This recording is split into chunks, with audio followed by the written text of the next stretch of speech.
In this short video I'm going to show you how to grow giant sunflowers. I started mine off in April and the variety is Skyscraper Giant. So you start off filling a pot with general purpose compost and sowing the seeds an inch deep. Cover and keep moist.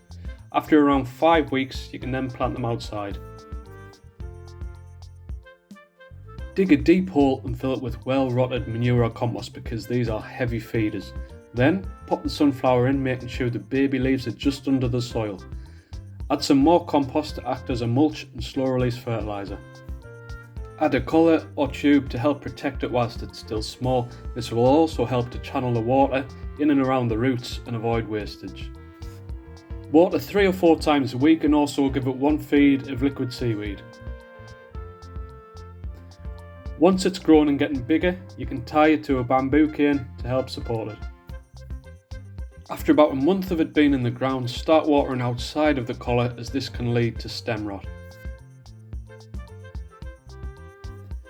Add a sprinkle of chicken pellets after a couple of months just to replenish the goodness in the soil. As I keep saying, these are really heavy feeders. Continue watering and feeding and watch them grow. If you want to watch a more in-depth video, then click here. Thanks for watching and I hope you subscribe.